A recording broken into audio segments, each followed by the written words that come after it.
کہ پیغمبر کی میں یہ سمجھتا تھا دنوں پہلے میں بچپن میں یہ واقعہ سنتا تھا کہ یہ شہزادی کا دروازہ جلایا جانا، یہ پسلیاں شکستہ ہونا، یہ محسن کا شہید ہونا، یہ رسول کی سے گزرنے کے بہت دن کے بعد یہ واقعات ہوئے ہوں گے، مگر دل ٹکڑے ہو گیا جب روایت میں یہ دیکھا کہ ابھی رسول صبح ہوئے تیسرا دن تھا، ابھی 3 دن گزرے تھے کہ دروازے کے باہر آگ اور لکڑی جمع تھی۔ اب میں کیسے پڑھوں؟ امام محمد باقر بیان فرماتے ہیں کہ جس دروازے کے پیچھے ہماری جگہ کھڑی ہوئی تھی اس کے اندر ایک کیل تھی، ایک نیز تھی جو نکلی ہوئی تھی کہ جب ظالم نے دیکھا کہ شہزادی نہ ہٹے گی، اب جو دروازے پر ٹھوکر ماری وہ نیز شکمنے پہ بس ہوئی، جس کی وجہ سے شہزادی زمین پر گری، آزادی ایک امانت علی ضائع ہو گئے، میرا محسن شہید ہو گیا۔ عجیب مرحلہ تھا، میں کیسے عرض کروں کسی خاتون کی زندگی میں یہ کیسا مرحلہ ہوتا ہے، لیکن ابھی کچھ دیر نہ گزری تھی کہ ایک مرتبہ فضا نے شانہ ہلایا کہ بیوی اٹھیے، ظالموں نے علی کو گرفتار کر لیا، گلے میں رسی ہے۔ ایک مرتبہ اسی عالم میں شہزادی کھڑی ہوئی، اپنے ہاتھ سے علی کے قبر کے پٹکے کو پکڑ لیا اور کہا میں علی کو لے جانے نہ دوں گی، میں علی کو جانے نہ دوں گی۔ جب ظالم نے دیکھا کہ شہزادی کی گرفت مجبور ہے تو ایسا مارا کہ انگلیاں زخمی ہو گئی۔ اداکاروں، اہل بیت کے گھر کے غم کو اگر دیکھنا ہو کہ کتنی مصیبت پڑی ہے تو اس کا صرف ایک طریقہ ہے۔ کون سا طریقہ؟ اگر اہل بیت کا غم دیکھنا ہو کتنا زیادہ ہے تو دیکھنا نماز کے وقت، اس لیے کہ نماز وہ ہے کہ جہاں سید سجاد پوچھتے نظر آتے ہیں اماں میں نے آپ کو شام غریبوں میں بھی بیٹھ کے نماز پڑھتے نہیں دیکھا، یہ آج کیا ہو گیا؟ عزیزوں، جب جسم میں بالکل طاقت نہ رہے تب اہل بیت بیٹھ کے نماز پڑھتے ہیں۔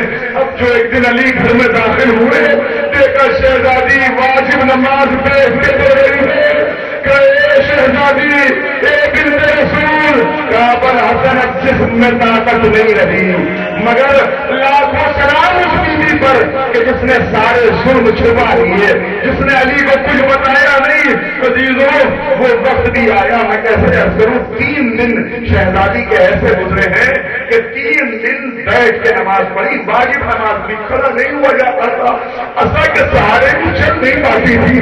ارے وہ تو ویسے بھی گھر میں چلتی تھی تو ایک ہاتھ پسلیوں پہ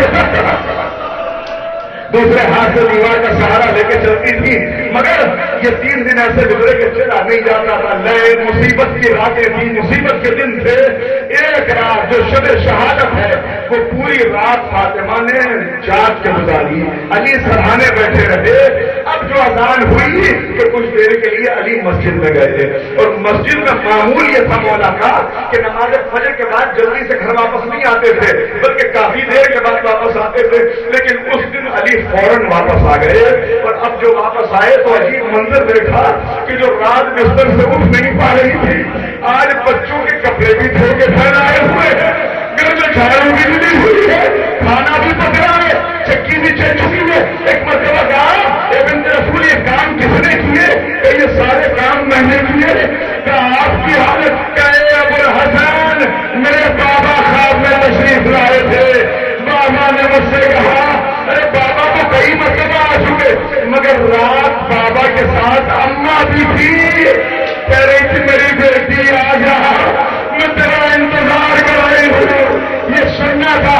علی نے چیخ ماری، زہرا مجھے اکیلا چھوڑ دو گی، مجھے اکیلا چھوڑ دو گی، بس ختم نہیں گفتگو، آخری مرحلہ سننا۔ عزیزوں، روتے ہوئے علی پھر مسجد میں چلے گئے، مسجد میں چلے گئے۔ کچھ دیر گزری تھی، اسما بیان کرتی ہے کہ روتے ہوئے بچے آئے۔ شہزادی نے کہا اسما میں حجرے میں لیتی ہوں، مجھے جگانا نہیں۔ اسما کہتی ہے بچے آئے۔ ایک مرتبہ میں نے کہا بچوں یہ تو آپ کے روزے رسول پہ ہونے کا وقت ہے، اس وقت تو آپ رسول کے روزے پر ہوتے ہیں، آج اتنی جلدی کیسے آ گئے؟ کہے تم نانا کو سلام کرنے گئے تھے۔ نانا نے جواب سلام دے کے کہا اے حسن حسین گھر جائے،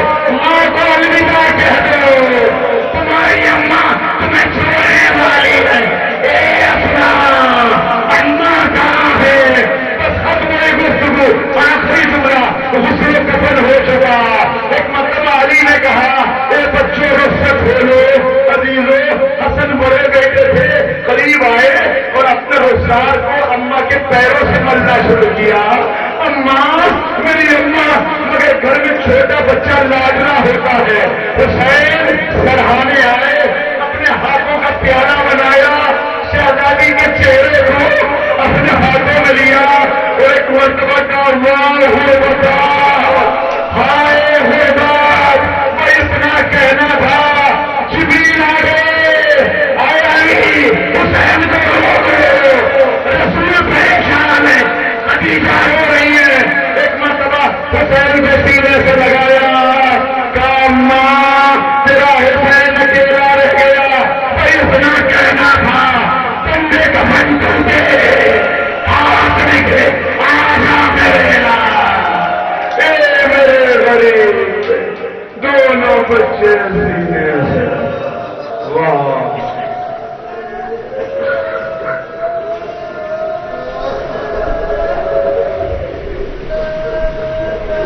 بڑے ہماروں پر رحمت نازل فرما. معبود ان آنسوؤں کے صدقے میں ہمارے گناہوں کو معاف فرما دے. اہل بیت کے چاہنے والے جہاں جہاں ہیں ان کے جان مال عزت آبرو کی حفاظت فرما. بار الہا اس ذکر کے صدقے میں ہمیں شہزادی کی شفاعت نصیب فرما. بار الہا شہزادی کے ذکر کے صدقے میں ہمارے گناہان کبیرہ اور صغیرہ کو معاف فرما دے. معبود جو ہمارے اعمال میں کمی رہ گئی ہو اس کو دور کر کے ہمیں شہزادی کا سچا شیعہ سنا دے. بار الہا معبود جو بزرگ ہیں انہیں قوت و توانائی اور طول حیات عنایت فرما. جوانوں کو دین کا سرمایہ قرار دے. بیماروں کو شفا کاملہ عنایت فرما. جو بے روزگار ہیں انہیں بہترین روزگار عنایت فرما. جن مرحومین کے لیے اس مجلس کا انعقاد کیا گیا, ان مجالس کا انعقاد ہے اور جتنے حاضرین موجود ہیں بار الہا ان سب کے مرحومین و مرحومات کے درجات کو بلند فرما دے. معبود شاعر اہل بیت جناب وقار نگری کے درجات کو بلند فرما. بار الہا امام کے ظہور میں تعجیل فرما. معبود جلد منتقم خون حسین کو اجازت دے تاکہ شہزادی پر ہونے والے ظلم کا بدلہ لیا جائے. حضرات ایک مرتبہ سورہ حمد اور 3 مرتبہ سورہ توحید کی تلاوت فرما کر ربانیان مجالس کے مرحومین جناب میر ضامن علی صاحب, ابن میر حسن علی اور جناب مرحومہ زہرا بیگم بنت میر زاہد علی کی ارواح کو اور کل مومنین و مومنات کی ارواح کے ساتھ. اعوذ باللہ من الشیطان اللعین الرجیم. بسم اللہ الرحمن الرحیم. الحمد للہ رب العالمین وبہ نستعین وهو المعين. والصلاة والسلام على سيد الأنبياء والمرسلين سيدنا ونبينا وشفيع ذنوبنا والطبيب قلوبنا وبالقاسم محمد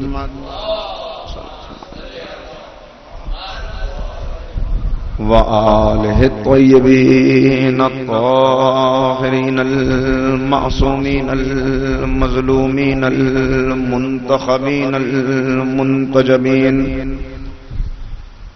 اما بعد فقد قال اللہ تبارک وتعالی فی کتابہ المجید وفرقانہ الرشید وقولہ الحق. بسم اللہ الرحمن الرحیم.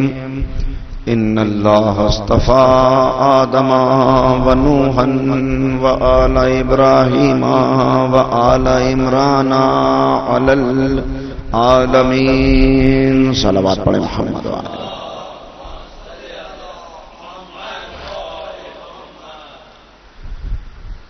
حاضرین محترم,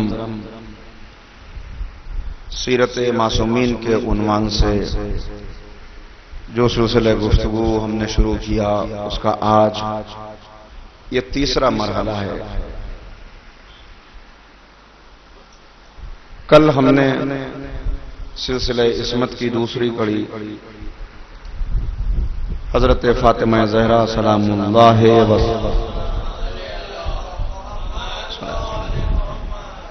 شہزادی کونین کی سیرت کے کچھ گوشے آپ کی خدمت میں بیان کرنے کی سعادت حاصل کی، اور جیسا کہ میں نے آپ کی خدمت میں پہلے ہی دن عرض کر دیا تھا کہ ہمارے پاس وقت بہت محدود ہے اور مجلسوں کی تعداد اس اعتبار سے کم ہے کہ تمام ائمہ کی سیرت کا بالتفصیل جائزہ لیا جا سکے۔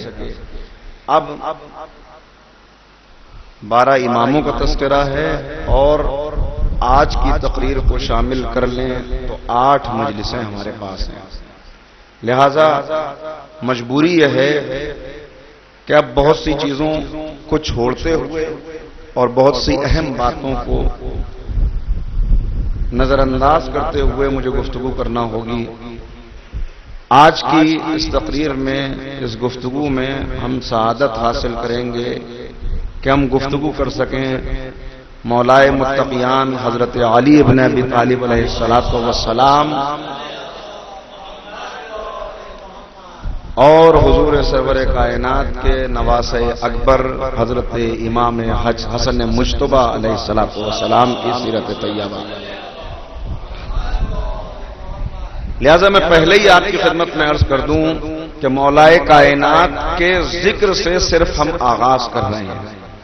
مولائے کائنات کے فضائل، ان کی سیرت، ان کا سوانحی خاکہ بیان کرنے کے لیے پورا ایک اشرہ درکار ہے، اور ایک اشرے میں بھی کیا بیان ہو سکتا ہے اس کی فضیلت اور اس کی سیرت کا، کہ جس کی معرفت حاصل کرنے سے ہر بندہ عاجز ہے۔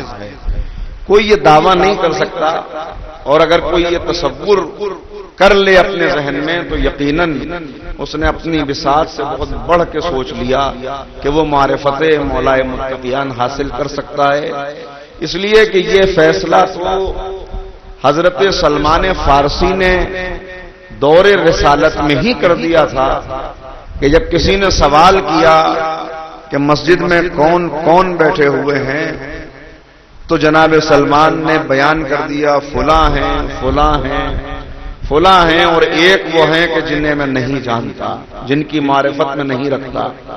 آنے والے نے دیکھا سب جانے پہچانے لوگ ہیں، کوئی پردیسی نہیں، کوئی باہر کا انسان نہیں، اور جس کے نہ جاننے کا سلمان نے دعویٰ کیا ہے وہ کوئی اور نہیں ہے، نفس رسول حضرت علی مرتضی علیہ السلام ہے۔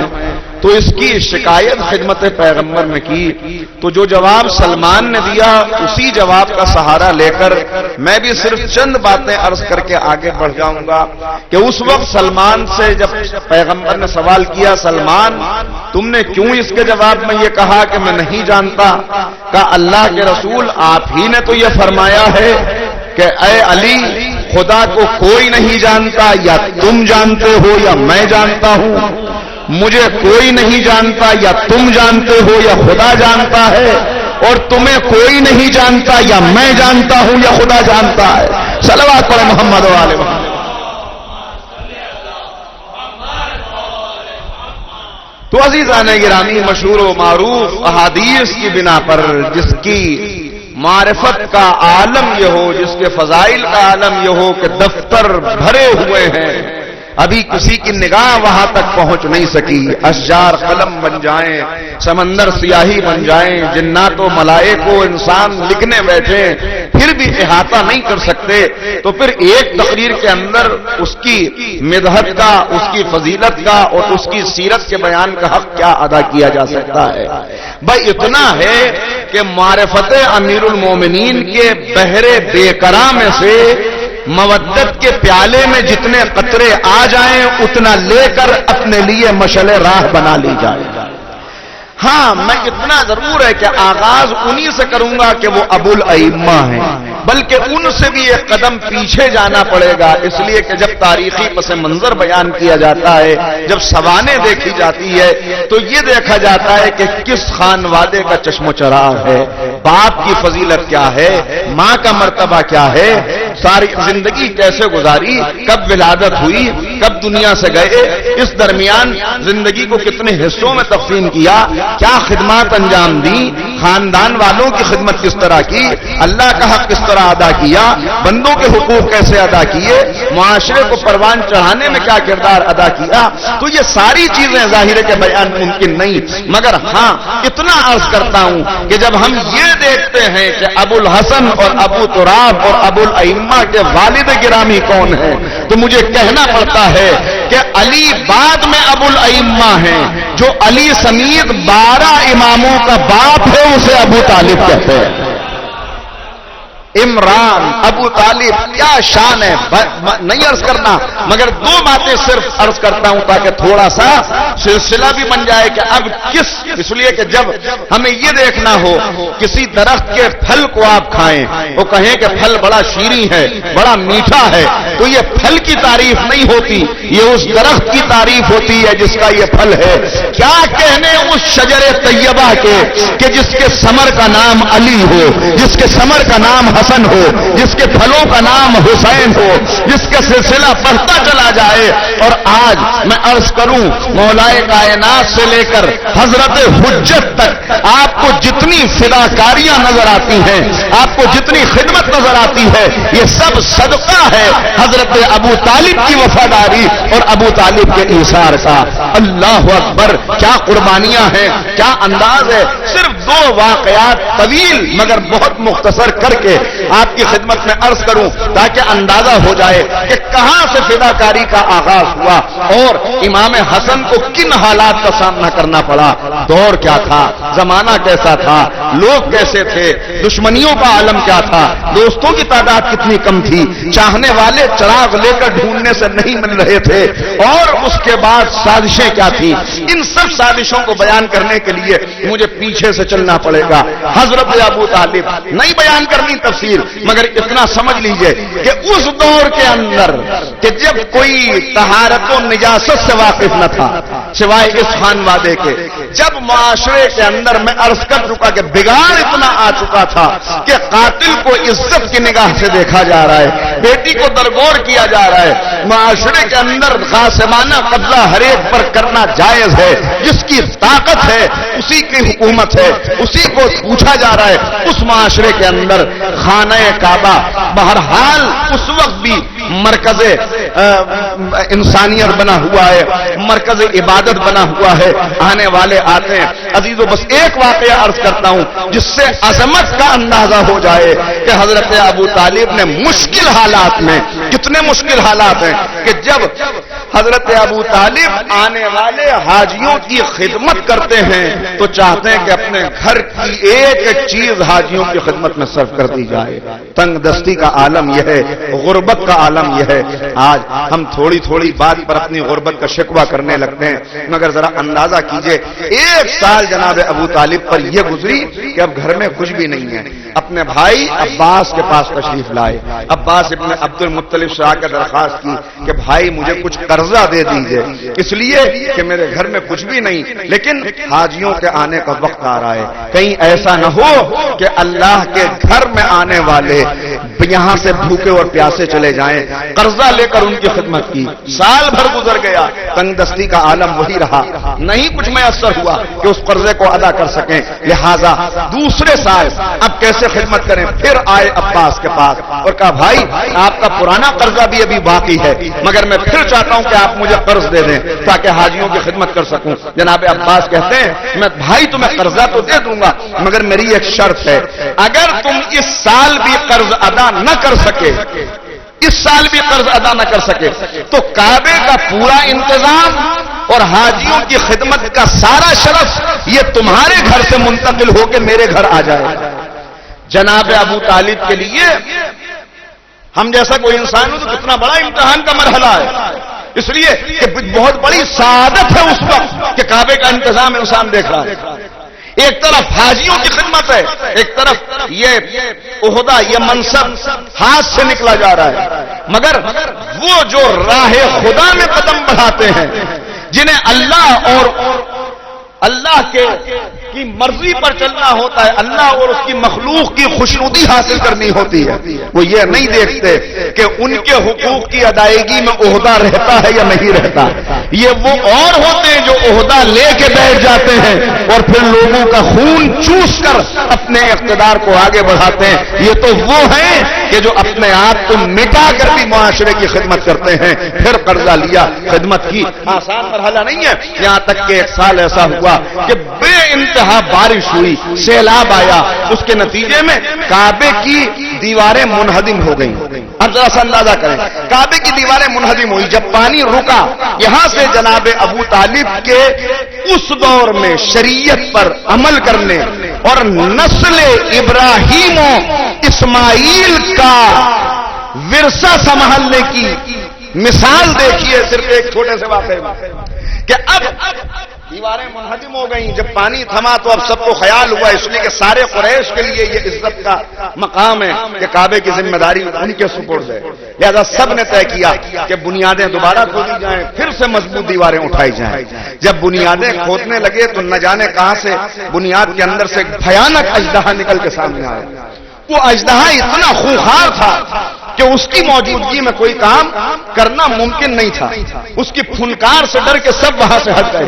اب پریشانی ہے، سب ایک جگہ جمع ہوئے کہ کیسے کعبے کی بنیادیں اٹھائیں جبکہ یہ اژدہا یہاں پر موجود ہے، کیسے اس سے نجات حاصل کی جائے۔ اس وقت جناب ابو طالب نے جو پیغام دنیا کو دیا ہے، ذرا سا اس سے اندازہ کریں۔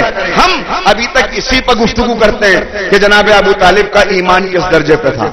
ارے جو کلے ایمان کا بھی باپ ہو اس کے ایمان پر گفتگو نہیں، میں ایمان ابو طالب نہیں، عرفان ابو طالب کی بات کر رہا ہوں۔ صلوات علی محمد والے۔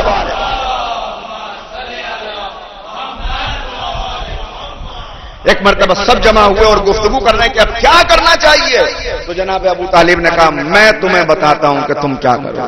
دیکھو جب تمہیں معلوم ہے کہ تم خانہ کعبہ کی بنیادیں بھرنے اور دیواریں اٹھانے میں کیوں کامیاب نہیں ہو پا رہے، اس لیے کہ جو پیسہ تم یہاں لگا رہے ہو، جو رقم تم یہاں پر لگا رہے ہو، وہ حرام کی کمائی ہے۔ تم نے جوئے اور شراب کے کاروبار سے جو پیسہ حاصل کیا ہے اس کو یہاں لگانا چاہتے ہو۔ آج سب یہاں پر یہ قسم کھا کے جاؤ کہ ہم محنت کریں گے اور ایک ایک حلال کی کا پائی، ایک ایک پائی لے کر، ایک ایک سکہ لے کر پھر آئیں گے اور پھر بنیادیں بھریں گے۔ دیکھو انشاءاللہ یہ مسئلہ حل ہو جائے گا۔ لوگوں کو بات واضح ہوئی، اپنے اپنے گھروں کو گئے، محنت کی، ایک زمانہ گزرا، اس کے بعد رقم جمع کر کے واپس آئے، کہا اب کام شروع کرتے ہیں۔ عزیزو کام شروع کرنا ابھی آغاز ہی ہوا تھا، ابھی بنیادیں کھدنی شروع ہوئی تھی کہ وہ اژدہا پھر سے نکلا۔ بس ایک مرتبہ سب نے ابو طالب کی طرف دیکھا تاکہ یہ کہہ سکیں کہ تم نے جو بات کہی تھی اس کے اوپر بھی دیکھو ہم نے محنت کی کمائی لائے، مگر اب بھی اژدہا جاتا نہیں۔ مگر اس سے پہلے کہ زبان سے ایک بھی لفظ نکالتے، آسمان سے ایک بڑا سا پرندہ آیا اور اپنے پنجے میں اژدہے کو اٹھا کے لے گیا۔ صلوات علی محمد وعلی محمد۔ تو اس دور تاریخ کے اندر بھی جو لوگوں کو یہ بتا رہا ہے کہ دیکھو رزق حلال کیا ہوتا ہے، حلال کمائی کی برکت کیا ہوتی ہے، یہ وہ دور ہے کہ جب ابھی اسلام میں ابھی تو اسلام ہی نہیں آیا تو حکم کہاں سے آئے گا کہ شراب حرام ہو گئی۔ لیکن اس پورے خانوادے کو آپ دیکھ لیجئے، اس پورے خانوادے کے اندر کوئی ایسا نہیں ملے گا کہ جو اس سے آلودہ ہوتا ہوا نظر آئے۔ یہ اس کی تفصیل انشاءاللہ جب چھٹے اور ساتویں اور آٹھویں امام کی گفتگو ہوگی تو پھر دوبارہ دہراؤں گا۔ اس کے لیے آج بنیاد بنائی ہے، مجبوری تھی یہاں سے بڑا، اور اس کے بعد واقعات دیکھتے چلیے۔ عزیزو حفاظت، میں نے عرض کیا عرفان ابو طالب، عرفان ابو طالب کیا ہے؟ یہ دیکھیں کس ماحول میں مولا پروان چڑھے اور اس کے بعد کس طرح مولا نے جانثاری دکھائی اور پھر معاشرے نے مولا کے ساتھ کیا کیا اور امام حسن کو کیسا بگڑا ہوا معاشرہ ملا۔ وہاں تک بات کو لانے کے لیے میں نے ذرا پیچھے سے بات شروع کی ہے۔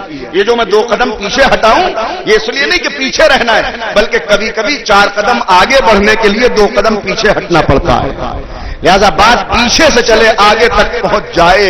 عزیزو ذرا غور کیجئے، حضرت عباس اب بیان کرتے ہیں کہ ایک دن پیغمبر اکرم پتہ نہیں کہاں چلے گئے، گھر سے گئے واپس نہیں آئے، سب پریشان، سب سے زیادہ پریشان جناب ابو طالب۔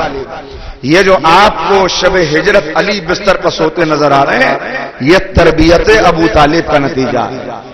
خود تو امام معصوم ہیں ہی، خود تو معصوم ہیں، لیکن کچھ خصوصیات وہ ہوتی ہیں جو انسان کو اپنے والدین سے خون کے قطروں کے ذریعے سے ملتی ہیں، نسل میں منتقل ہوتی ہیں۔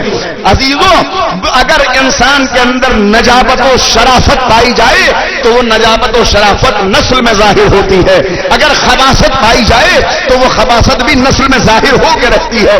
تو یہ نجابت و شرافت، یہ ایثار و قربانی کا جذبہ، ذرا اسے ملاحظہ فرمائیے کہ جب پریشان ہو کر نہیں ملا تو ایک مرتبہ تمام ہاشم کے جوانوں کو جو آپ کے کہنے پر چلتے تھے انہیں جمع کیا، اور انہیں جمع کرنے کے بعد کہا دیکھو مجھے اندیشہ یہ ہے، مجھے خدشہ یہ ہے کہ ان کفار قریش نے، ان بڑے بڑے سرداروں نے میرے بھتیجے کو کوئی نقصان نہ پہنچایا ہو۔ ہر ایک کو حکم دیا کہ چمکتا ہوا نیا دھاردار خنجر اپنی آستینوں میں رکھو اور میرے ساتھ چلو۔ خانہ کعبہ کے پاس سارے سردار بیٹھے ہوئے ہیں، ابو لہب، ابو جہل، ابو سفیان سب موجود ہیں۔ ایک مرتبہ حکم دیا دیکھو میں اپنے بھتیجے کی تلاش میں جا رہا ہوں، تم ان کے پہلو میں کھڑے ہو جاؤ، ان کے پاس خاموشی کے ساتھ کھڑے ہو جاؤ، کچھ کرنا نہیں، صرف کھڑے رہنا۔ میں دیکھتا ہوں اگر میرا بھتیجا مل گیا تو میں تمہیں اشارہ کروں گا، ہم یہاں سے واپس چلے جائیں گے۔ اگر مجھے بھتیجا زخمی حالت میں ملا یا انہوں نے کوئی نقصان پہنچایا تو میں تمہیں اشارہ کروں گا، پرواہ نہ کرنا کہ بعد میں کیا ہوگا۔ دیکھیں یہ ہے شجاعت، یہ بوڑھا ابو طالب ہے جو بتا رہا ہے کہ جب بوڑھے کا حفاظت رسول کا جذبہ یہ ہے تو جوان علی کا حفاظت رسول کا جذبہ کیا ہوگا۔ ایک بوڑھا انسان معمولی بات نہیں ہے، سردار بھی ہے مگر معاشرہ پورا مخالف۔ ایک مرتبہ سب کو کھڑا کیا، تلاش کرنے کے لیے نکلے، خاموشی سے بات طے ہو گئی، ڈھونڈتے ہوئے گئے، کافی جستجو کے بعد پیغمبر سے ملاقات ہو گئی۔ پیغمبر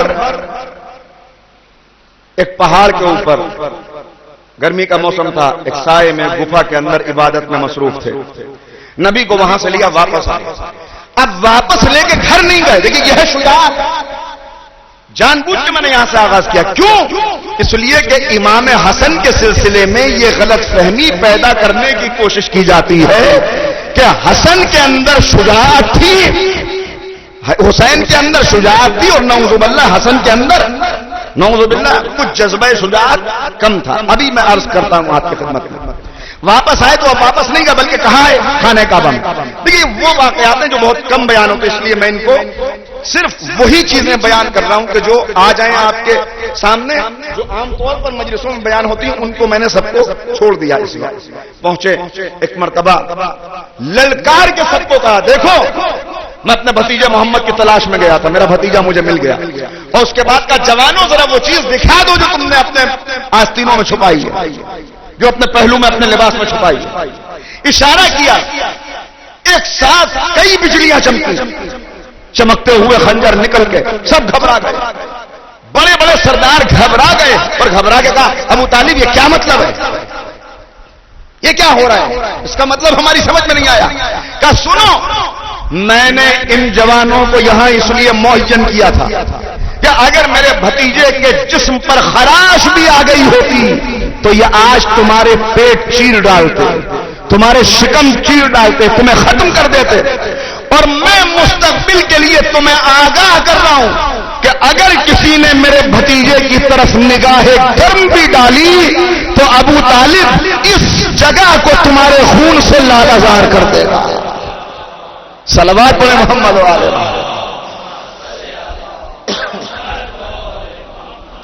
یہ ایمان و عرفان، یہ شجاعت، اس شجاع باپ کا بیٹا ہے علی۔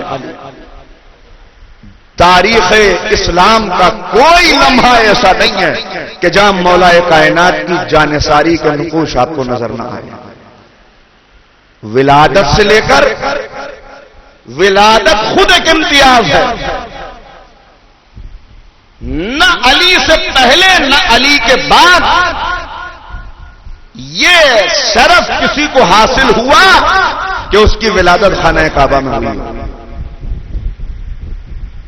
واقعات بہت گڑھے گئے، باتیں بہت کی گئی، مگر سب اس میں ناکام ہو گئے۔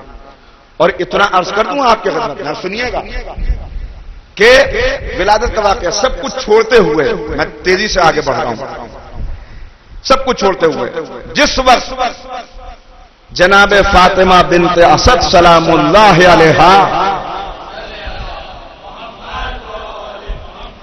باہر تشریف لائی ہیں گود میں ایک شیر سے بچے کو لیے ہوئے، اس وقت سے اسی وقت خانہ کعبہ پر لوگوں نے ایک تختی لٹکی ہوئی دیکھی جو اس سے پہلے کبھی نہیں تھی، کہ اللہ نے فاطمہ بنت اسد کو جو بچہ عنایت کیا ہے اس کا نام اللہ نے اپنے نام سے رکھا ہے۔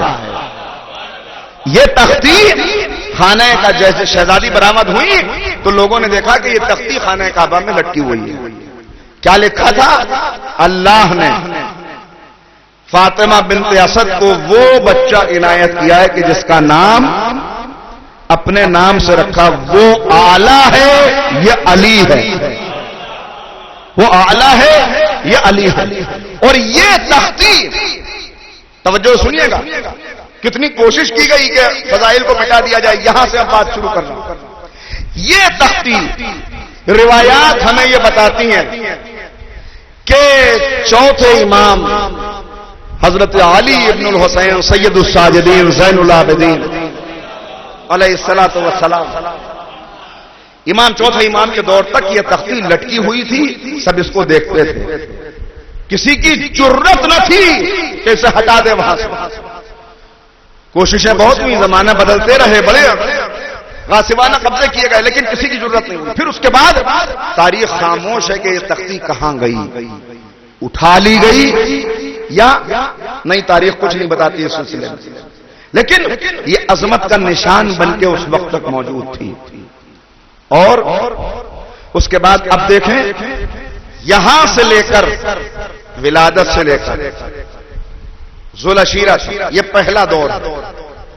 ذوالعشیرہ صرف ادوار گنوا رہا ہوں، پڑھ نہیں رہا۔ ذوالعشیرہ سے لے کر ہجرت تک حیات امیر المومنین کا دوسرا دور ہے۔ ہجرت سے لے کر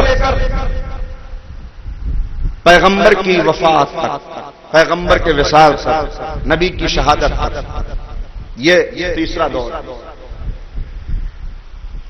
11 ہجری پیغمبر کے وصال سے لے کر خلافت ظاہری کے مل جانے تک یہ چوتھا دور ہے، اور خلافت کے حاصل کر لینے سے لے کر 21 رمضان المبارک 40 ہجری مسجد کوفہ، مصلی، نماز، سجدے میں سر، آواز فزت برب الکعبہ، یہ آخری دور، یہ سارے ادوار ہیں امیر المومنین کی زندگی کے۔ اور ہر دور وہ ہے کہ جو یہ تقاضا کرتا ہے کہ اگر اس کو پڑھنے کا کوئی حق تو کیا ادا کرے گا، اگر کوئی دعویٰ کرنا چاہے تو ہر دور کے لیے ایک اشرہ درکار ہے۔ میں نے شروع میں کہا کہ ایک اشرہ تو کم سے کم ہو، مگر اب میں کہہ رہا ہوں کہ ایک اشرہ تو بہت اجمالاً بیان کرنے کے لیے چاہیے۔ اگر واقعی طور پر بیان کرنا ہے تو ہر دور کے لیے ایک اشرہ درکار ہے کہ جس میں بتایا جا سکے۔ لیکن بس اتنا عرض کرتا ہوں کہ ولادت سے لے کر عشیرہ تک، عشیرہ سے لے کر ہجرت تک، ہجرت سے لے کر پیغمبر کے وصال تک، کوئی تاریخ اسلام کا ایسا ورق آپ کو نظر نہیں آئے گا کہ جہاں علی کی شجاعت و ایثار و قربانی کے زندہ نقش موجود نہ ہو۔ مگر اس کے بعد 11 ہجری میں پیغمبر اس دنیا سے گئے، اور اس کے بعد اگر آپ ملاحظہ کریں، صلوات پڑھیں محمد و آل محمد۔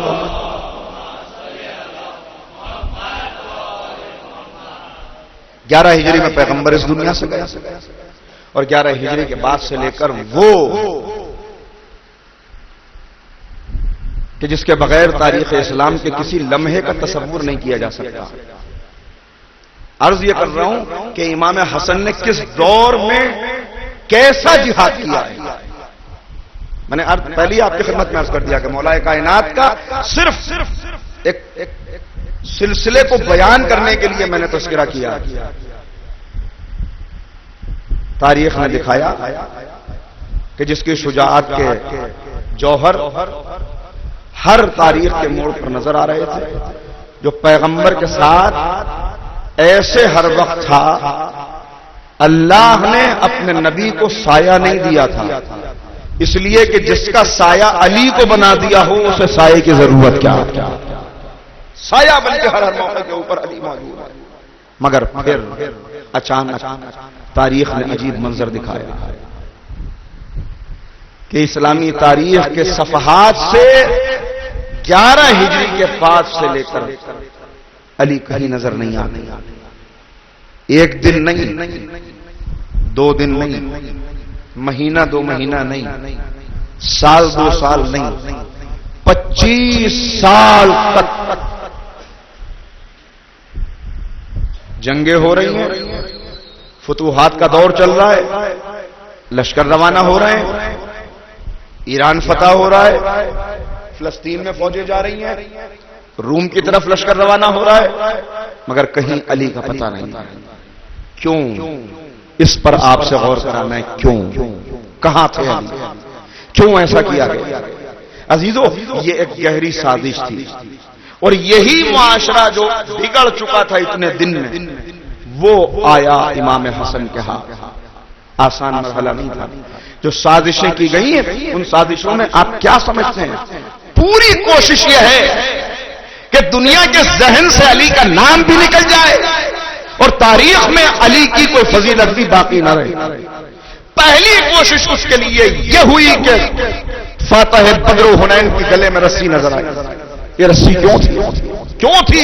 آپ کیا سمجھتے ہیں؟ میں تھوڑا سا آپ سے غور کر رہا ہوں، اس لیے آہستہ آہستہ پڑھ رہا ہوں، نتیجہ اس کا نکالیں گے تو امام یہ سمجھ لیجئے کہ یہاں سے امام حسن کا میں نے آغاز کر دیا۔ امام حسن کا میں نے آغاز کر دیا اس لیے کہ پہلے وہ ماحول دیکھنا پڑے گا کہ جس میں امام حسن نے جہاد کیا ہے، تاکہ یہ اندازہ ہو امام حسن کا جہاد ہے کیا۔ ماحول یہاں سے بگڑنا شروع ہوا۔ رسی کیوں ڈالی گئی گلے میں؟ رسی ڈالی گئی، 8 برس کا حسن یہ منظر دیکھ رہا ہے۔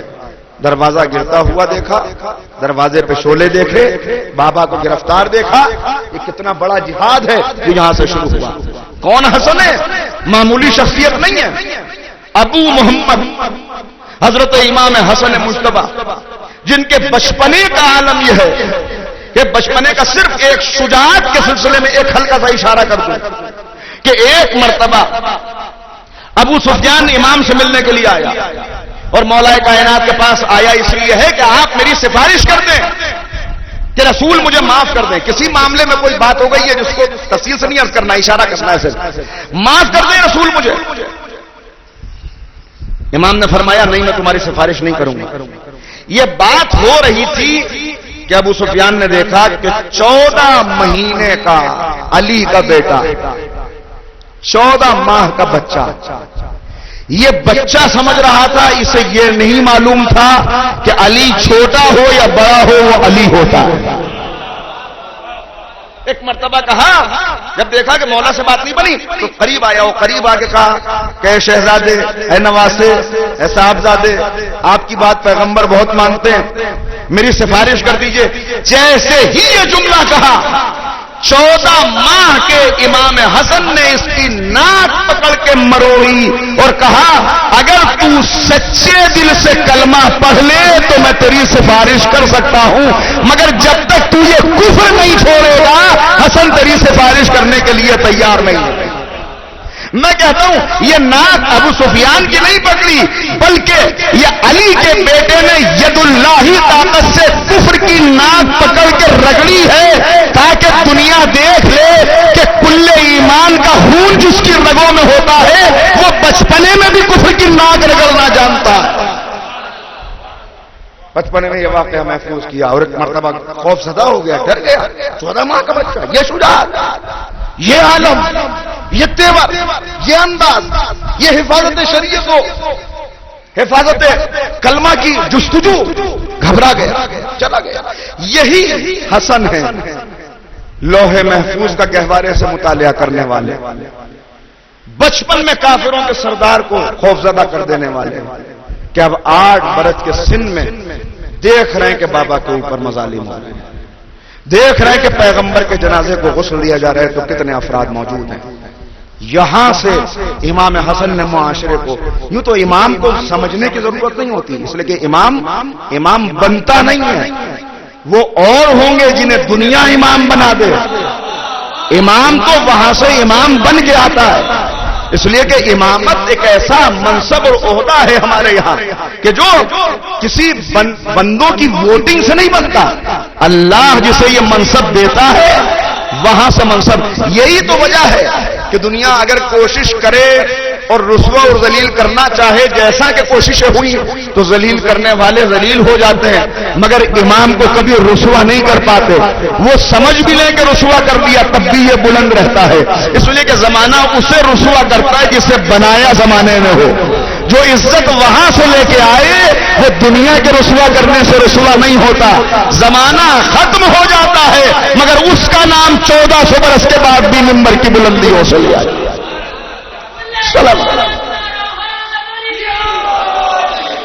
تو عزیزان گرامی 8 سال کا سن ہے، یہ منظر دیکھا اور اس کے بعد اب دیکھتے چلے جائیے، مگر میں جو آپ سے سوال کرنا چاہتا ہوں اور جس طرف آپ کی توجہ حاصل کرنا چاہتا ہوں کہ یہ امام حسن کے جو بچپن کا واقعہ ہے، یہ جو جسے ہم پڑھتے ہیں اور دیکھتے ہیں کہ 25 سال کے بعد جب علی نظر آتے ہیں، ہاں ایسا نہیں کہ چھوڑ دیا ہو علی کو، مگر کب؟ جب ضرورت پڑی، جب سوال نہ بن پڑا، جب مشکل آئی، اس لیے کہ مشکل آئی تو مشکل کا حل کس سے کراتے، جب قرآن کی آیت کا مطلب سمجھ میں نہ آیا، جب شریعت کے مسائل کا حل تک نظر نہ آیا، تب پہنچے علی کے دروازے پر، ورنہ جنگیں جاری ہیں، وسعتیں بڑھ رہی ہیں، فوج ایک چھوٹے چھوٹے لوگوں کو سپہ سالار بنایا جا رہا ہے، علی خاموش ہیں، علی کا کہیں پتہ نہیں ہے، نہ علی ہیں نہ حسن ہیں نہ حسین ہیں، کوئی نظر نہیں آتا میدانوں کے اندر، بلکہ جو آپ کے سچے جانشین اور سپاہی ہیں ان کا بھی کہیں آثار ان کے بھی نظر نہیں آتے، کیوں؟ اس لیے کہ یہ گرفتاری اس لیے ہے کہ دنیا چاہتی ہے ایک مرتبہ علی تلوار نکالنے، لیکن مقصد صرف یہ تھا، میں سچ عرض کر رہا ہوں آپ کی خدمت میں، مقصد بیعت لینا نہیں تھا، اگر بیعت لینا مقصد ہوتا تو پھر چھوڑ کیوں دیا؟ یہ تو جانتے تھے کہ یہ کون ہیں، انہیں معلوم تھا کہ ہم اور علی کو بیعت کے لیے مجبور کر دیں، نعوذ باللہ ناممکن، یہ سب جانتے، مقصد صرف اتنا تھا کہ ایک مرتبہ علی تلوار نکال لیں اور اس تلوار کو نکالنے کے نتیجے میں ہمیں بہانہ مل جائے کہ دیکھو ہم نے اپنی طرف سے پہل نہیں کی، اگر انہوں نے تلوار نہ نکالی ہوتی تو ہم نے انہیں قتل نہ کیا ہوتا۔ یہ سازش تھی قتل کرنے کی، یہ پہلی سازش تھی جو تاریخ میں کی گئی، جب اس میں ناکام ہو گئے، پوچھنے والے نے بعد میں پوچھا مولا آپ خاموش کیوں رہ گئے، آپ نے تلوار کیوں نہیں اٹھائی؟ امام کا جواب موجود ہے، ارے نہیں، پوچھنے والے کے لیے تو جواب ہے ہی، خود نہج البلاغہ کے اندر خطبہ موجود ہے جس میں مولا کہہ رہے ہیں تاریکی تھی، تاریکی اندھیرا تھا، کھولتا ہوا غصہ تھا جسے میں پی رہا تھا، عالم یہ تھا کہ جیسے آنکھ میں کانٹا لگا ہو، گلے میں ہڈی اٹک گئی ہو، مگر کوئی راستہ، دو راستے تھے، یا تو کٹے ہوئے ہاتھوں سے حملہ کر دیتا یا خاموشی اختیار کر لیتا، میں نے دوسرے راستے کو اختیار کیا، کیوں؟ اس لیے کہ دشمن چاہتا یہ ہے ایک مرتبہ یہ تلوار نکالیں، پہلے علی کو قتل کیا جائے، حسین کو شہید کیا جائے، حسن کو شہید کیا جائے، چاہنے والوں کو قتل کر دیا جائے، تاکہ یہیں پر اسلام رک جائے، اسلام کا کوئی وارث باقی نہ رہے، مگر انہیں نہیں معلوم کہ یہ قتل کرنے کا جنہیں منصوبہ بنا رہے ہیں، یہ جس نسل کو روک دینا چاہتے ہیں انہیں اللہ نے قرآن میں کوثر کہہ کے پکارا، انہیں کوثر کہہ کے پکارا ہے۔ امام فخر الدین رازی سورہ کوثر کی تفسیر میں بیان فرماتے ہیں کہ اللہ نے نسل فاطمہ کو، نسل علی و فاطمہ کو کوثر قرار دیا، اور ایسا کوثر قرار دیا کہ بنی امیہ کی تعداد بہت زیادہ تھی، آج تلاش کرو تو ایک بھی نہیں ملتا، اولاد علی میں بہت قتل کیے گئے مگر گوشے گوشے کے اندر اولاد علی موجود ہے۔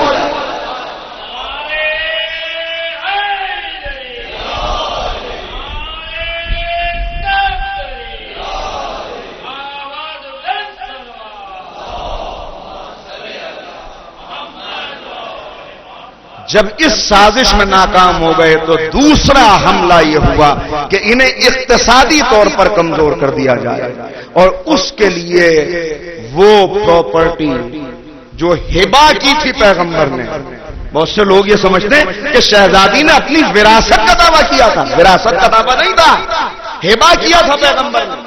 یہ ہبہ کا دعویٰ تھا، پیغمبر نے ہبہ کیا تھا. پورا ظاہر ہے کہ اس وقت بھی موقع نہیں ہے، میں تو صرف اشارے کرتا ہوا آگے بڑھ رہا ہوں کہ یہ رک جائے کسی کو کہ کوئی اگر ان کے پاس آنے والا ہو تو وہ بھی عالم ایسا ہو کہ فاقوں کی زندگی گزارے، تاکہ اپنے فاقوں کو توڑنے کی کوشش میں ساری توانائیاں صرف کر دیں، حکومت کی طرف دیکھ نہ سکیں. یہ دوسری سازش. تیسری سازش یہ کیوں ہو رہی ہے سب؟ یہ صرف اس لیے ہے کہ نام علی مٹ جائے، فضائل علی ختم ہو جائیں، علی کی خدمات کو دنیا بھلا دے. میں پوری ذمہ داری سے سارے تاریخی حوالوں سے عرض کر رہا ہوں، ایسی بات نہیں کرتا. اور ایک قدم آگے بڑھیے. یہ دوسری سازش. تیسری سازش کیا ہوئی؟ مدینے کے اندر جتنے وہ افراد تھے کہ جو مولائے کائنات کی عزت کرتے تھے، جو بدر میں علی کا عالم دیکھ چکے تھے، جو بدری اصحاب تھے، ان سب کو چن چن کے محاذ جنگ پہ بھیجا گیا تاکہ یہ میدان جنگ میں قتل ہو جائیں اور پرانے لوگوں میں کوئی علی کو پہچاننے والا نہ رہے. نئی نسل کو ہم ورغلا دیں گے، پرانے لوگوں کو ختم کر دو تاکہ کسی کے ذہن میں علی کی یادگار نہ رہے. یہ سارے حالات ہیں جن کا مقابلہ آگے چل کے امام حسن نے کیا ہے. اس لیے یہ ماحول آپ کی خدمت میں بیان کر رہا ہوں. لہذا تاریخ ہمیں بتاتی ہے کہ جنگ یمامہ کے اندر جو اصحاب بھیجے گئے تھے اس میں سے 70 بدری اصحاب شہید ہو گئے. 70 بدر والے جو علی کی خدمات کو قریب سے دیکھے ہوئے تھے، جو زبان سے کہیں یا نہ کہیں مگر دل سے علی کا احترام و عزت بہرحال موجود تھا، وہ ختم کر دیا. سازش نکالو، جتنے چاہنے والے ہیں ان کو باہر کر دو مدینے سے. نئی نسل کو تو ہم سنبھال لیں گے. اور اس کے بعد اگلا قدم کیا ہوا؟ اگلا قدم یہ ہوا کہ اب چونکہ دنیا جانتی ہے فاتح بدر و حنین کون ہے، کیونکہ لوگوں کو معلوم ہے کہ خیبر کا علم کس کے حصے میں آیا تھا، کیونکہ سب کو پتا ہے کہ صاحب ذوالفقار کا قصیدہ میدان احد میں فرشتے نے آ کے پڑھا تھا. لہذا یہ القاب ان سے چھین لیے جائیں، جو ان کے لقب ہیں وہ دوسروں سے منسوخ کر دیے جائیں. عزیزو، آج تاریخ میں جتنے بڑے بڑے القاب آپ کو نظر آئیں گے یہ سب غصب کیے ہوئے القابات ہیں. یہ سارے القاب پیغمبر نے علی کو عنایت فرمائے تھے.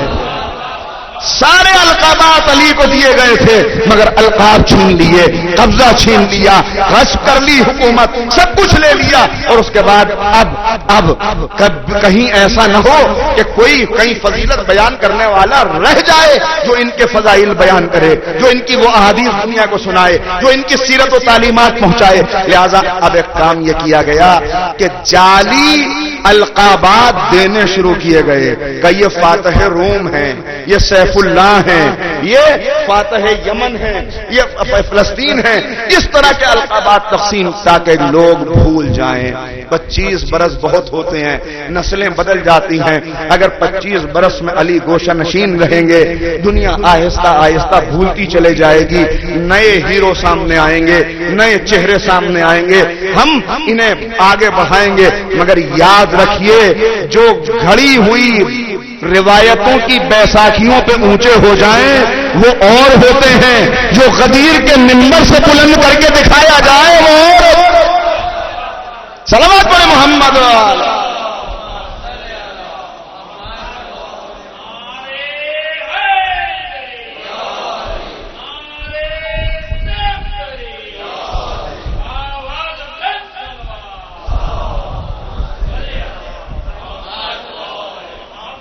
اور اس کے بعد اب جعلی روایتوں کا ٹکسال لگنا شروع ہوا.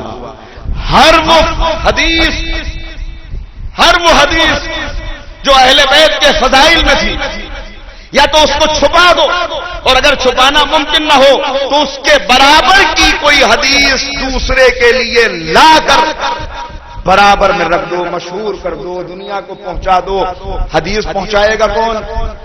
دیکھیے آج جیسا عالم تو ہے نہیں کہ میڈیا ہے، ذرا سی دیر میں آپ نے سوشل میڈیا پہ شیئر کیا، ذرا سی دیر میں الیکٹرانک میڈیا نے تشہیر کی اور راتوں رات پتہ چل گیا کہ فلاں صاحب کل تک کوئی جانتا نہیں تھا، آج مشہور ہو گئے. یہ تو تھا نہیں. دو چیزیں تھیں صرف کہ جن کے ذریعے سے لوگوں تک بات پہنچائی جا سکتی تھی. ایک جس کی زبان میں طاقت ہو، یعنی جو خطبہ دینا جانتا ہو، خطیب. دوسرا جو صاحب قلم ہو، یعنی لکھنا جانتا ہو. لہذا نیلام گھر سجے کہ جہاں پر ایمان کی بولی لگنے لگی. کتنے قلم ہیں جو بکتے ہیں، کتنے ایمان ہیں جو بکتے ہیں، اور لوگ اپنے اپنے ایمان کی گٹھڑیاں اپنے سروں پر رکھے ہوئے حکومت کا رخ کرنے لگے. یہ گٹھڑیاں تم جمع کر لو، درہم و دینار ہمیں دے دو. نتیجہ یہ ہوا کہ جعلی روایتیں، جعلی احادیث اور مولا کائنات کی شان میں گستاخی بھری باتیں، ان کو مشہور کرنے کے لیے آپ نے برابر سنا ہے 70,000 مقررین کو خریدا گیا، جن خطبہ کے لیے خطبہ دینے کی سند یہ تھی کہ اگر وہ علی کے خلاف بول سکیں تو ان کے لیے ممبر نما بلندیاں حاضر ہیں. خطبہ جمعہ نہیں دیا جائے گا اس وقت تک جب تک دشنام نہ کیا جائے مولا متقیان پر. مدرسوں کے اندر بچوں کی تعلیم دینے کے لیے ایسے لوگوں کا انتخاب ہوا کہ جو ان کے ذہنوں میں زہر گھول کے انہیں یہ بتا سکے کہ نعوذ باللہ نعوذ باللہ نقل کفر نباشت. عرب کے ایک ڈاکو کا نام. یہی وجہ ہے کہ شام کے اندر جب کسی نے کسی سے سوال کیا کہ جانتے ہو علی کون ہے، تو اس نے کہا نعوذ باللہ وہ تو عرب کا ایک. میں کیسے وہ الفاظ ادا کروں؟ جب سوال کیا، جب معلوم ہوا، دیکھیے سازش کتنی بڑھ چکی تھی، اتنی بڑھ چکی تھی کہ جب یہ معلوم ہوا کہ علی مسجد میں شہید کر دیے گئے تو کسی نے کہا کہ علی مسجد میں کیا کرنے گئے تھے. نعوذ باللہ. سن رہے ہیں آپ؟ اور دوسرے نے جو جواب دیا وہ اس سے زیادہ حیرت انگیز ہے. کہا علی مسجد میں داخل ہونا چاہتے ہوں گے مگر لوگوں نے مسجد کا تقدس بچانے کے لیے انہیں داخل نہ ہونے دیا ہوگا. نعوذ باللہ. تلوار چل رہی ہوگی اس لیے خون بہہ گیا. عزیزو یہ حالات، یہ ماحول، یہ معاشرہ ہاتھ میں آیا امام حسن کی. 40 ہجری امام کی شہادت اور سر پہ ضربت کھا کر یہ کہنا کہ بیٹا حسن پہلے آگے بڑھ کے نماز مکمل کراؤ. امام حسن نے نماز مکمل کرائی، لے کے گئے. تعارف ہوا، دنیا نے پہچانا. دیکھا تو تھا مگر معلوم ہو گیا کہ اب نیابت کا سلسلہ امام حسن سے آگے بڑھے گا. امام اب کیسا معاشرہ ملا ہے امام حسن، اب اندازہ کیا. ایسا معاشرہ، مگر یہاں پر رک کے 2 جملے ضرور کہوں گا. کیا کوشش کی؟ صاحبان قلم کو خرید لیا جائے، زبانوں کو خرید لیا جائے، علماء کو خرید لیا جائے، مفتیان دین کو خرید لیا جائے، جو معززین ہیں انہیں خرید لیا جائے. پوری کوشش، خزانہ خرچ ہو جائے، طاقت لگا دی جائے، اسلحہ لگا دیا جائے، سب کچھ لگا دیا جائے. کس لیے؟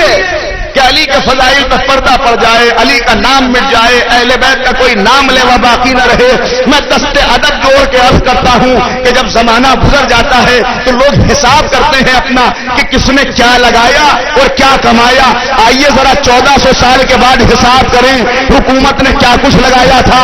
خزانہ لگایا، درہم و دینار لگائے، سپاہی لگائے، اسلحے لگائے، حکومتیں لگائیں، تخت و تاج لگائے. 1400 سال کے بعد دیکھیے وہ تخت کہاں ہے، وہ تاج کہاں ہے، وہ حکومت کہاں ہے، وہ خزانہ کہاں ہے، وہ مقرر کہاں ہے، وہ کھولنے والے، وہ لکھنے والے، وہ سازشیں کرنے والے، وہ اپنے ہیرو کی چمک دکھانے والے، وہ اپنے تاج و تخت کا روپ دکھانے والے. آپ تاریخ سے نہیں، وقت سے سوال کیجئے، زمانے سے پوچھئے کہ ان لوگوں کو جانتے ہو کہ جو یہ سب کر رہے تھے، جو سولیاں لٹکا رہے تھے، جو قتل کر رہے تھے، جو نام کو مٹا رہے تھے، تو تاریخ آپ کو جواب دے گی کہ ارے بدبخت تو ان کا نام پوچھتا ہے، زمین پہ قبروں کے نشان بھی نہیں ملتے.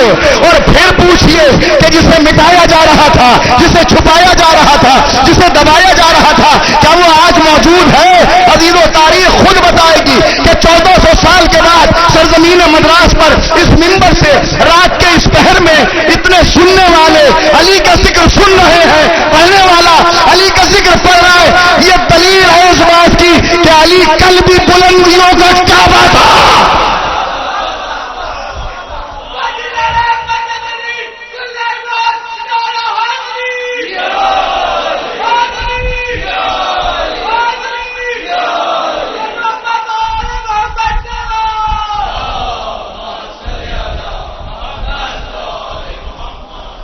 مگر عزیزان گرامی، میں جو بات آپ کی خدمت میں عرض کر رہا ہوں اس پر توجہ کیجئے۔ یہ جو آج اتنے اطمینان کے ساتھ بیٹھ کر فخر سے اپنا سر اٹھا کے آپ نام علی لیتے ہیں اور لوگوں کو تعارف کراتے ہیں تو کہتے ہیں ہم علی والے ہیں، اس میں جو پہلا حصہ ہے، جو پہلا حصہ وہ ہے سیدۃ النساء العالمین حضرت فاطمہ زہرا۔ اللہم صلی علی محمد۔ اور اس کے بعد ان سازشوں کا جن کا میں نے تذکرہ کیا، ان کا جس نے مقابلہ کیا وہ ہے کہ جس کے پہلو میں علی کا جگر۔ یہ ہے شخصیت امام حسن۔ ابھی بابا کی شہادت ہوئی ہے، شہادت کے بعد کچھ دن تو ویسے ہی انسان غم میں مبتلا رہتا ہے، لیکن ادھر بابا کو سپرد خاک کر کے آئے، ادھر منبر پہ آ کے خطبہ دیا، گھر نہیں گئے۔ غم کس کا؟ جس کے دنیا سے چلے جانے سے پوری امت یتیم ہو گئی ہو، اس کا غم امام حسن کے دل پہ کتنا ہوگا؟ لیکن حسن کو بابا کا غم منانے سے بھی زیادہ بابا کے مقصد کو پورا کرنا ہے۔ کیوں شہید کیے گئے؟ اس لیے کہ خارجیت کا خاتمہ کرنے کے لیے فوجیں روانہ کرنے والے تھے۔ میں مجبور ہوں، چھوڑ دیا میں نے چیزوں کو، اس لیے بہت ساری چیزیں شاید آپ پر واضح نہ ہو پائیں، مگر بالکل وہ جو مولا نے درمیان میں خطبے دیے ہیں، وہ جو سوئے ہوئے کو جگایا ہے، وہ جو کہا ہے تمہیں کیا ہو گیا ہے، میں تمہیں پکارتا ہوں تو تم کہتے ہو ابھی گرمی بہت ہے، پھر میں تمہیں آواز دیتا ہوں سردی کے موسم میں تو کہتے ہو سردی بہت ہے، کیا ہو گیا تمہیں؟ دشمن تمہارا باطل پر ہے مگر اس کی آواز پر لبیک کہنے والے موجود ہیں، تم جانتے ہو کہ میں امام برحق ہوں مگر میری آواز پر لبیک نہیں کہتے۔ کوفے کی دیوار سے پشت لگائے کھڑے ہیں اور کہہ رہے ہیں حیف ہو اس پر جس کے چاہنے والے تم جیسے ہیں۔ ان خطبوں کے نتیجے میں یہ ایک دو نہیں 6-7 خطبے ہیں جو نہج البلاغہ کے اندر اسی مزاج کے موجود ہیں کہ جس میں جھنجھوڑا ہے، جن میں بیدار کیا ہے۔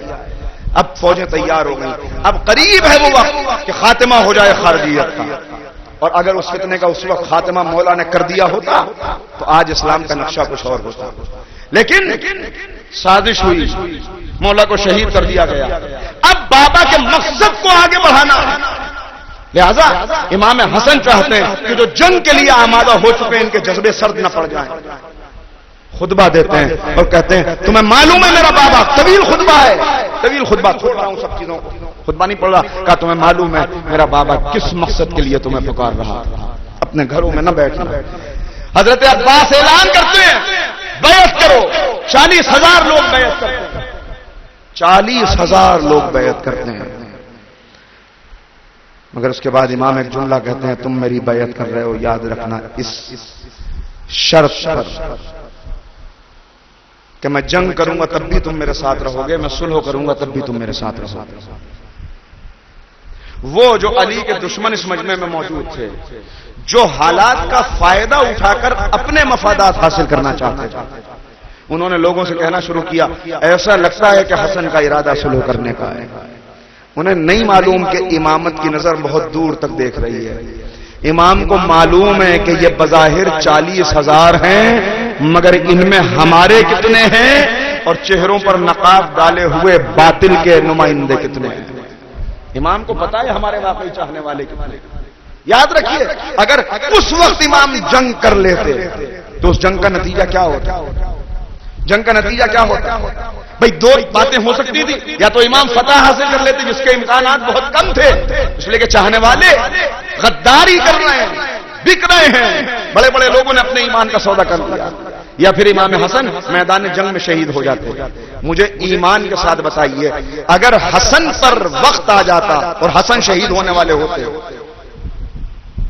تو حسن سالار لشکر، ان کے اوپر حملہ ہوتا تو کیا حسین زندہ رہ جاتے؟ اپنے بھائی سے پہلے حسین جان دے دیتے، حسین سے پہلے عباس جان دے دیتے، عباس سے پہلے محمد حنفیہ جان دے دیتے، ان سب سے پہلے اصحاب باوفا جان دے دیتے، کون باقی رہ جاتا؟ کون باقی رہ جاتا؟ امام کی نگاہیں دیکھ رہی ہیں، امام کو معلوم ہے قربانی تو دینی ہے، مگر ایسی قربانی نہیں کہ قربانی بھی رائے گاں ہو جائے اور دین بچ بھی نہ سکے. قربانی ہو تو ایسی ہو کہ خون خون ناطق بن جائے.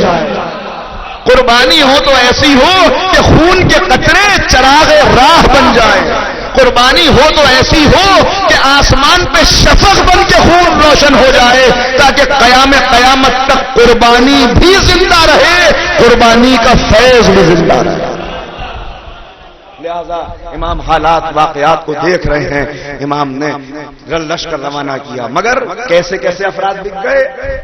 عبید اللہ ابن عباس، عبداللہ ابن عباس کے بھائی باہر کے نہیں ہیں، گھر کے لوگ جو یہ کہہ کے گئے کہ مولا میں جاتا ہوں، ابھی پیش بندی کرتا ہوں دشمن کی، مگر ان کے جاتے ہی امام نے کہا مجھے معلوم ہے اس کا انجام کیا ہونا. وہاں سے خبر آئی، مولا وہ بک گئے. ادھر مولا کے لشکر میں آ کے جاسوسوں نے جال بنایا اور کہا تم جنگ کرنے جا رہے ہو. حسن نے تو پہلے ہی سلو کر لی. نتیجہ کیا ہوا؟ اسی لیے میں کہتا ہوں عزیزو، بار بار تاریخ دہراتی ہے اپنے آپ کو شیعہ کہنا آسان ہے، مگر وقت جب پڑ جائے، جب جان دینے کا موقع آ جائے، جب قربانی دینے کا موقع آ جائے، اس وقت جو اپنے آپ کو ثابت کر دے وہ شیعہ ہے. جو اپنے آپ کو ثابت کر دے وہ شیعہ. نتیجہ کیا ہوا؟ نتیجہ یہ ہوا وہاں سے اس نے کہلا بھیجا آپ ان کو لے کر میرے مقابلے پر آ رہے ہیں. ذرا دیکھیے جو آپ کے ساتھ ہیں انہوں نے مجھے کیا خطوط لکھے ہیں، اور اب جو وہ خطوط ڈالے گئے تو وہ سب شیعوں کے خطوط تھے. دیکھیے شیعہ جو کہہ رہا ہوں تو شیعہ کا یہ مطلب نہیں کہ وہ شیعہ جو حقیقی مومن ہیں، بلکہ اس وقت 3 گروہ تھے، شیعیان علی، شیعیان عثمان، شیعیان معاویہ. یہ 3 گروہ تاریخ میں کہلاتے ہیں.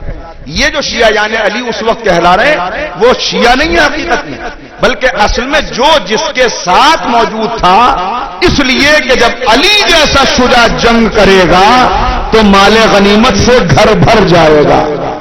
جو اس لیے آ گئے تھے سب کو بھی تاریخ میں شیعیان علی لکھا، ورنہ حقیقت میں شیعہ کتنے تھے وہ تو انگلیوں پر گن لیجیے کتنے تھے. کیا نتیجہ ہوا؟ مجبور ہوئے امام. جانتے ہیں ابھی ان کے اندر وہ بیداری نہیں آئی. دیکھ رہے ہیں بابا کے خلاف یہ سازشیں ہیں، یہ خطبے دیے جا رہے ہیں، بچے بڑے جوان بوڑھے سب سازش میں مبتلا ہیں. لہذا اب امام کی نگاہیں دیکھ رہی ہیں کہ ان میں سے سچے مجاہد بنانے کے لیے ابھی 10 سال کے وقت کی ضرورت ہے. 10 سال کا وقت، یعنی کچھ وقت مل جائے. 10 سال میں اس لیے کہہ رہا ہوں کہ امام کی 10 سال کی حیات ہے. اس کے بعد 10 سال کا وقت. لہذا امام نے، دشمن نے کہلا بھیجا یہ کوڑا کاغذ، اس کے اوپر شرائط لکھ لیجئے، جو شرائط آپ لکھیں گے ہم اسے ماننے کے لیے تیار ہیں. مصلحت اسی میں دیکھیں، شرائط لکھی، اور جو شرائط امام نے لکھی ہیں وہ شرائط نہیں ہے بلکہ خدا کی قسم سیاست محمدی کا مظاہرہ کیا گیا، سیاست علوی کا ورثہ دکھایا ہے، سیاست الہیہ کا مظہر بن کے دنیا کے سامنے آئے. دنیا تاریخ لکھ دیتی کہ لوگ کہاں ایسے مخالف تھے، مگر حسن نے دشمن کو صلحوں کی زنجیروں میں جکڑ کر اس کا جال اسی پہ پلٹا پھینکا. پہلی شرط یہ رکھی کہ میری پہلی شرط یہ ہے کہ تمہیں قرآن و سنت پہ عمل کرنا پڑے گا. اس نے کہا مجھے منظور ہے. بھئی دیکھیے میں یہ کہوں کہ کل یہاں ایک مجلس ہوگی، کل ہوگی، اس کا مطلب یہ کہ آج نہیں ہے. جب یہ اعلان اگر روز مجلسیں چل رہی تو کہنے کی ضرورت کیا ہے؟ اگر میں کہوں کل مجلس ہوگی تو آپ کہیں وہ تو ہمیں معلوم ہے کہ 10 دن تک ہونے والی ہے، آپ اعلان کیوں کر رہے ہیں؟ جب اعلان یہ کیا جاتا ہے کہ کل ایسا ہوگا تو اس کا مطلب آج ایسا نہیں ہے۔ امام نے کیا پہلی شرط رکھی؟ تمہیں قرآن و سنت پر چلنا پڑے گا۔ دشمن کے دستخط تاریخ میں محفوظ کرا کے بتا دیا کہ نہ کوئی قرآن پر چل رہا تھا نہ سنت پر چل رہا تھا۔ حسن اس محافظ کا نام ہے کہ جس نے دنیا کو قرآن پر بھی چلنے پر مجبور کر دیا، سنت کی بھی حفاظت کر دیا۔ دوسری شرط فلاں علاقے سے جو مال غنیمت آئے گا، فلاں علاقے سے جو بیت المال آئے گا وہ ہمیں دیا جائے گا، کیا منظور ہے؟ تیسری شرط میرے بابا کے شیعہ جہاں جہاں موجود ہیں ان کی جان مال عزت آبرو کی حفاظت کی ذمہ داری لو، کا منظور ہے۔ چوتھی شرط میرے بابا کی شان میں جو گستاخیاں کی جاتی ہیں انہیں روکنا پڑے گا۔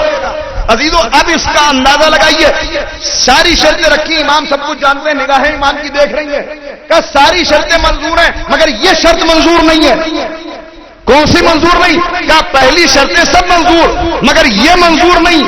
علی کے خلاف تو جو کچھ بولا جا رہا ہے وہ بولا جاتا رہے گا، یعنی دشمن عمل تو کسی بھی شرط پہ نہیں کیا مگر جھوٹے کو بھی اس شرط کو ماننے کے لیے تیار نہیں ہے۔ میں کہتا ہوں اس کے نہ ماننے سے حسن نے دشمن کے کردار کو تاریخ میں محفوظ کرا دیا کہ دیکھو میرے نانا کہہ گئے ہیں کہ اے علی جو صحیح الولادت ہوگا وہ کبھی تجھ سے دشمنی نہیں کرے گا، اور یہ کہہ رہا ہے میں روکوں گا نہیں۔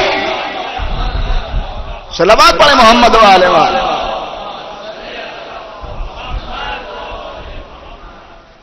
عزیزان گرامی، اخلاق محمدی کو لے کر، حلم رسالت کو لے کر آگے بڑھ رہے ہیں، اور کیا تدبر ہے، کیا طریقہ کار ہے۔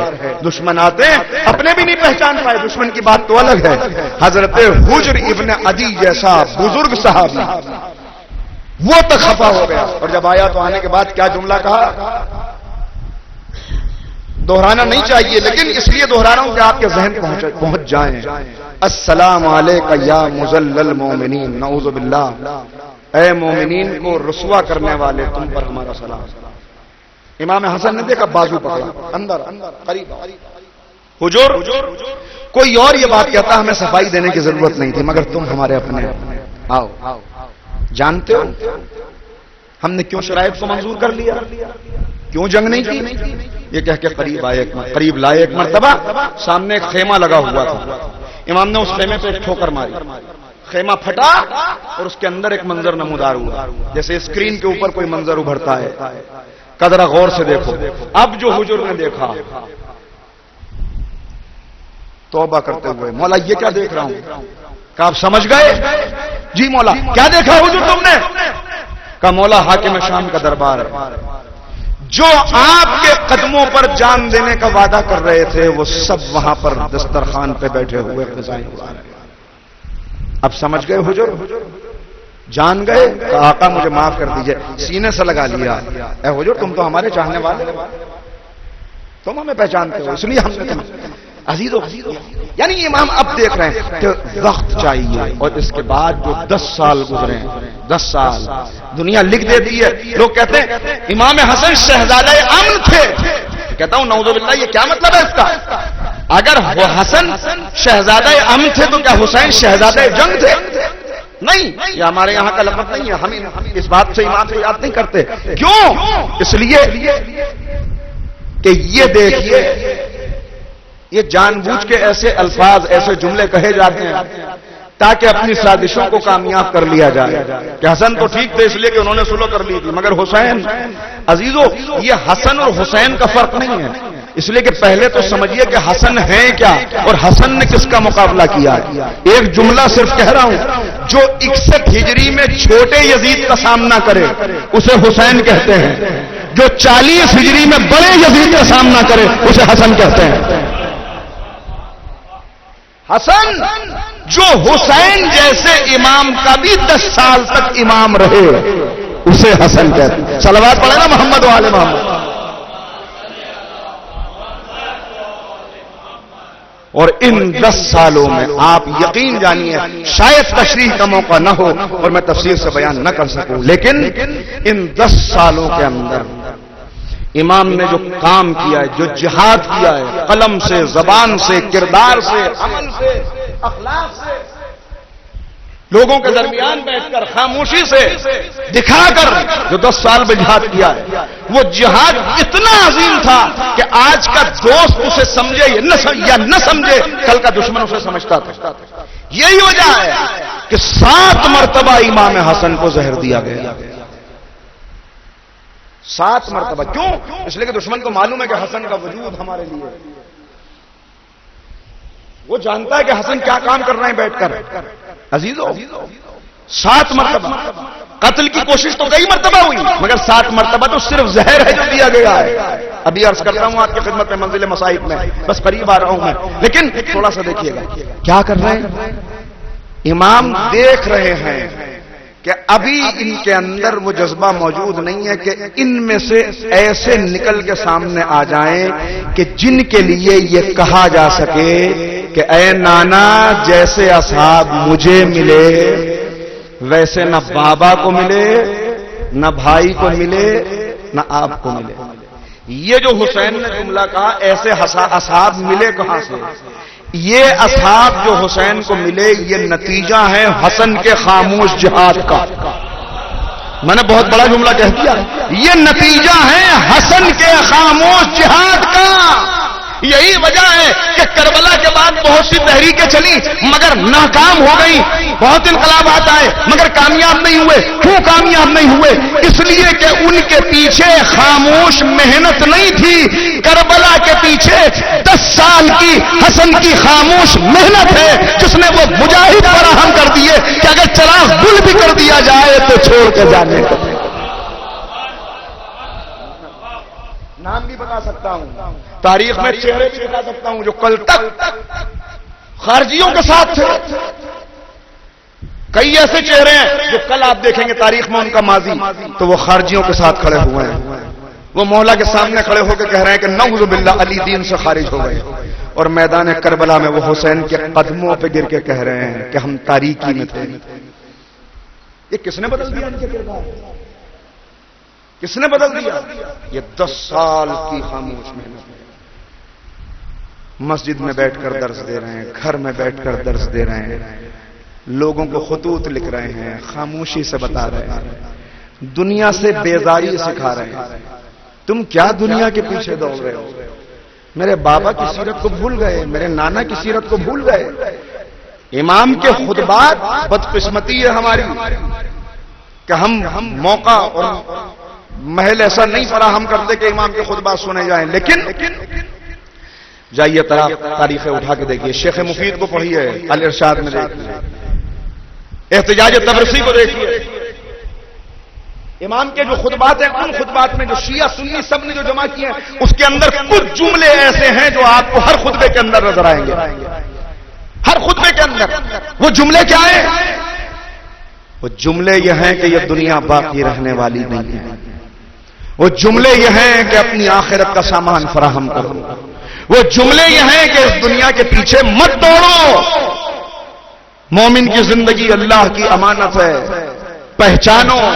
میرے نانا کا درس، میرے بابا کا درس، یہ جملے وہ ہیں جو ہر خطبے کے اندر امام حسن کے موجود ہیں۔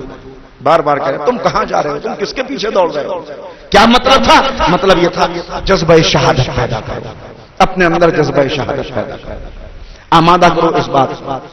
یہ امام حسن کے خطبے ہیں، یہ خطوط ہیں، یہ جملے ہیں، یہ اخلاق ہے وہ کہ اگر شامی آتا ہے اور آنے کے بعد ایک مرتبہ دیکھتا ہے میں بھائی یہاں پہ نیا ہوں، کہا آؤ یہ بتاؤ کیا تم نے حسن ابن علی کو دیکھا ہے؟ امام حسن کہتے ہیں ہاں میں ہی حسن ابن علی ہوں۔ اور یہ سننے کے بعد جتنی گالیاں اسے یاد ہیں، جتنی بد اخلاقی اور بدتمیزی کا مظاہرہ کر سکتا ہے، گالیاں بک رہا ہے، گستاخیاں کر رہا ہے، مگر خاموشی سے بیٹھ کے امام سن رہے ہیں۔ جب تھک گیا اور اس کا خزانہ خالی ہو گیا تب ایک مرتبہ کہا مسافر ہو کھانا نہیں کھایا ہے، سامان سفر نہیں ہے، سواری نے ساتھ چھوڑ دیا، اس شہر کے اندر کوئی تمہیں مہمان کرنے والا نہیں ہے، یہ کہہ کے اس کا سامان اٹھا کے اپنے دوش پہ رکھا، آ بھائی آج میرا مہمان ہو جائے۔ قدموں پہ گر گیا، قدموں پہ گر کے کہتا ہے حسن مجھے نہیں معلوم تھا، مجھے نہیں پتا تھا، آج سے پہلے مجھ سے برا آپ کا کوئی دشمن نہیں تھا، اے میرے آقا آج کے بعد مجھ سے زیادہ آپ کا کوئی دوست نہیں، کہیے اپنے خنجر سے اپنا گلا کاٹ کے آپ کے قدموں میں رکھ دو، گلے سے لگا لیا، کہا بھائی یہ سازشیں ہیں ہمارے خلاف، یہ ہے انداز اخلاق۔ اور جہاں شجاعت کے جوہر دکھانے کی بات آئی، دنیا نے دیکھے تھے میدان جمل میں